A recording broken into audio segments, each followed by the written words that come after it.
है तो कहते हैं कि एक लोग जो है भीख मांग रहे थे, कटोरा लिए।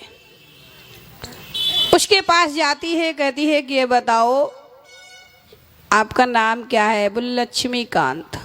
लक्ष्मी। मैंने भी सोचा ये भी तो अच्छा नहीं, नाम लक्ष्मी और भीख मांग रहे। चलो और आगे बढ़ते हैं। अब एक व्यक्ति बकरा काट रहा, खट खट खट। उससे पूछा, बोले भाई साहब आपका नाम? बोले दयावान। बोले मर गए, नाम दयावान, बकरा काट रहे, ये भी अच्छा नहीं। और आगे बढ़ते, एक अर्थी जा रही थी। बोले भैया रुको रुको, ये तो चला गया, कोई बात नहीं, इसका नाम क्या था? मैं नाम पूछ रहा। बोले अमरनाथ। बोले मर गए। अब उसके बाद वो घूम फिर करके सब चली आई, उसे अच्छा नाम ही नहीं लगा। पति ने पूछा, अरे भाई तूने मेरा नाम बदल दिया? बोले बदलना तो चाहती हूँ लेकिन तुम ही ठीक हो। बोले क्यों? बोले अमरनाथ मर के गए, धनपति मांगे भीख और दयावान बकरा काटे, तुम ठिठपाली ठीक।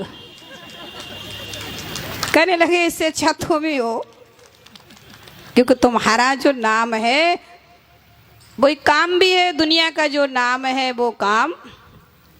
आज देखो नाम पर, जो परमात्मा के नाम पर आज हम लड़े जा रहे हैं। इसलिए संत कहते हैं कि जो नाम आधार है, उस नाम को, आज हम राम की महिमा गाते हैं, राम ने क्या जपा। आज देखो रामायण पढ़ते, उसमें अलग अलग करके बताया कि राम ने क्या किया और नाम ने क्या किया। राम एक तापस त्रियतारी और नाम कोटि खल कुमत सुधारी। शोभव तरे कछु संशय नाही और नाम प्रताप प्रगट कलिमाही। उन्होंने कहा कि राम जी ने केवल एक अहिल्या का उद्धार किया, लेकिन नाम ने करोड़ों लोगों का उद्धार कर दिया। करोड़ों की जो दुर्मति बुद्धि थी वो सुमति में बदल गई।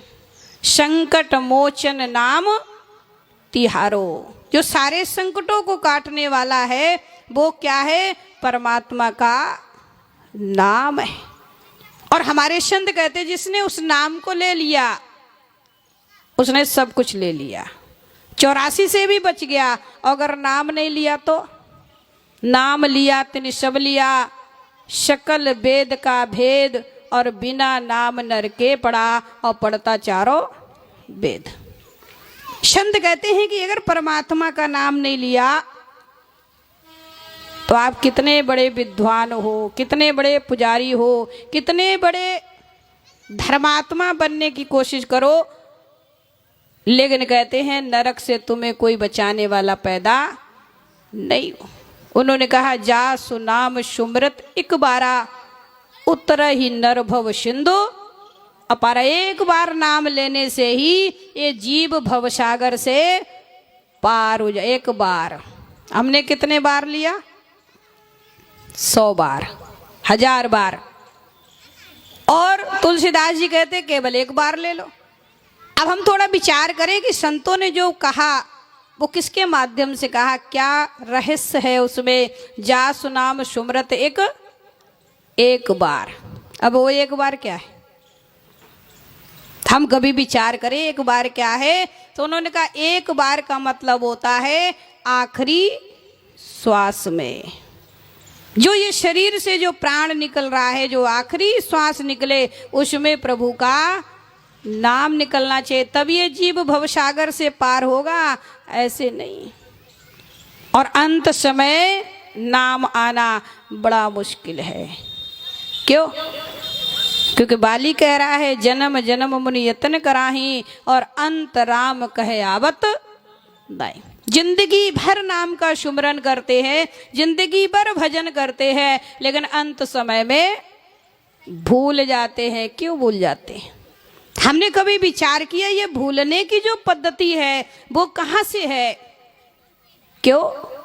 क्योंकि जिसने नाम दिया है, जिसका नाम है और वो हमसे लास्ट में भूल जाते हैं हम उसके नाम को। क्यों भूल जाते? क्योंकि हम लोग महाभारत में देखते हैं, कहते हैं महाभारत में आता है कि कर्ण, पहले ये पद्धति थी कि ये जो ज्ञान है वो जाति पात में बटा हुआ था। ब्राह्मणों को देंगे, राजकुमारों को मिलेगा, क्षत्रिय को मिलेगा, बाकी उनकी सेवा करके सारा संसार तर जाएगा, ऐसा संभव था, लोग कहते थे। इसलिए जाति पात के भेदभाव में कहते हैं कर्ण को शिष्य नहीं बनाया था परशुराम जी ने, लेकिन उसने क्या किया, ब्राह्मण का रूप बनाया और उसके बाद उनसे विद्या अध्ययन किया। और विद्या अध्ययन करने के बाद गुरु महाराज जी ने परीक्षा ली। परीक्षा क्या लेते हैं कि जंगल में वो सो जाते हैं, कर्ण बैठ जाता है और गुरु महाराज जी उनका जो है जंघों पर, पैर पर सिराने सिर रख करके सो जाते हैं। अब देखो उन्होंने कीड़ा लगा दिया, कीड़ा काट काट के पूरा मांस निकाल दिया, ब्लड गिर गया। कर्ण ने ऐसे नहीं किया, क्यों? क्योंकि सहन शक्ति बहुत थी। जब गुरु महाराज जी की आंख खुली, उन्होंने देखा, कहा अरे ये क्या हुआ? क्रोधित हो जाते हैं, कहते हैं नहीं कर्ण, तू ब्राह्मण पुत्र नहीं हो सकता। क्यों? क्योंकि ब्राह्मण में इतनी सहन शक्ति होती नहीं, तू जरूर क्षत्रिय होगा। इसलिए तूने मेरे से छल किया, तूने ब्राह्मण बन करके तूने ये विद्या मुझसे प्राप्त कर ली। जाओ, ये विद्या काम नहीं आएगी। कब? जिस समय युद्ध में इस विद्या का उपयोग करना है, और उपयोग उसी समय तू भूल जाएगा। आप लोग देखते ना, विद्या भूल गया था और पहिया नीचे धस गया और वहीं मारा गया। अब इसलिए नहीं सुना रहे कि भाई महाभारत सुना रहे, इसलिए सुना रहे कि एक बार छल करने से अंत, जिस समय विजय होना था उस समय कर्ण उस विद्या को भूल जाता है। आज हम गुरु महाराज से दिन रात छल करते हैं, हमें अंत समय, हमारा भी तो समय आएगा ना विजय होने का। यमराज जब डंका बजाएगा, फौज लेकर के आएगा, उस समय जिस समय नाम का सहारा लेना है, हम भी नाम को भूल जाएंगे। इसीलिए व्यक्ति भूल जाता है, सबको याद करता है लेकिन नाम याद नहीं। इसलिए भगवान से प्रार्थना करते, हर श्वास में हो सुमिरन तेरा, ऐसा बना दो प्रभु जीवन मेरा, कि आखिरी श्वास में हमारा वो परमात्मा का नाम निकल जाए। अगर भूले से भी निकल गया, वैसे तो याद करते लेकिन याद आता नहीं। आपने देखा होगा कितने प्रेमियों को जब हालत खराब, क्योंकि मरने की जो स्थिति है वो भयंकर स्थिति होती, नहीं होती, आंख भी बंद हो जाती, कान भी और मुंह भी बंद हो जाता है। किसी किसी की आंखें खुली रहती है, मुंह ज्यादा बंद होता है। अब मुंह ज्यादा क्यों बंद होता है? क्योंकि जिंदगी भर सबसे ज्यादा मुंह ही चलता है, नहीं चलता तो भगवान सबसे पहले पट्टी वहीं लगा देता है, ये बंद करो, नहीं ये मरते मरते भी कुछ ना कुछ बोलेंगे जरूर। फिर लोग इनको पानी भी नहीं देंगे, आग भी नहीं देंगे, क्योंकि ज़्यादा बोल जाएंगे तो वो बोलेंगे कि भाई हमें कहीं भी फेंक देना गड्ढे में। तो कोई कोई ईमानदार बेटा होगा तो गड्ढे में ही फेंक देगा ना। इसलिए भगवान क्या करते हैं, सबसे पहले मुंह बंद करते हैं, फिर सुनाई कम देता और आंखें खुली रहती हैं। आंखें इसलिए खोल के रखते हैं कि नजर पसार के देखो अब स्थिति क्या है, कौन तुम्हारा है। जब संत महात्मा सुनाते थे तभी यहाँ घुसता नहीं था।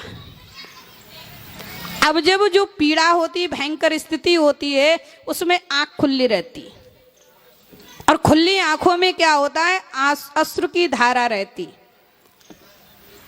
अब उस समय आत्मा को जब कष्ट होता है, ये आत्मा रोती है तो लोग क्या कहते हैं, आत्मा रोती है, लोग कहते हैं ये रो रहे हैं पोती के लिए, पोती बुला दो, बहू बुला दो, बेटा बुला दो। अब उन्हें पता ही नहीं कि वो किस लिए रो रहे, क्योंकि ये जो भयंकर स्थिति होती है, और उस भयंकर स्थिति में मानव नाम को ले लेगा, याद कर लेगा। बहुत कठिन मार्ग है। हम इसको गाने में, बजाने में, हंसी में, मजाक में और किसमें इसको समय को हम कितना बर्बाद करते हैं, लेकिन कितना कठिन मार्ग है। जिस समय भयंकर स्थिति होगी उस समय परमात्मा को याद करना है, वो याद करते नहीं, और उस समय याद दिलाना पड़ता है। कितने लोगों को नहीं? कभी कभी हम लोगों के पास सूचना आती है कि भाई अब वो संसार से जा रहे, आखिरी समय है, तो हम उनको बोलते हैं कि नाम बता दो, समझ में आ रहा, तो वो ऐसे कर रहे हैं जैसे बैल नहीं अपना मुंडी हिलाता, ना ना ना ना ना ना ना ना, हमें समझ में नहीं आ रहा। बोलते कान में बोल दो, अब कान भी तो फूट गए। कान में नाम बोलते हैं तो भी समझ में नहीं आता। कितना उन्हें समझाया जा रहा, बताया, बोला जा रहा, फिर भी याद नहीं आ रहा। इसलिए संत कहते हैं ये नाम आज हमें गुरु महाराज जी ने दिया, कितना पावरफुल है। नाम ले तो भव सिंधु सुखाई करहूं विचार सृजन मन। थोड़ा विचार करो, ये नाम लेने से पातक नष्ट हो जाते हैं। इतना पावरफुल ये नाम है, क्योंकि सबसे बड़ी चीज क्या है? परमात्मा, और परमात्मा से भी बड़ा क्या है? नाम। और नाम हमें किसने दिया? कितने बड़े दानी हैं, कितने बड़े दाता हैं, कितने बड़े दयालु हैं, और हम लोग दो आलू हैं।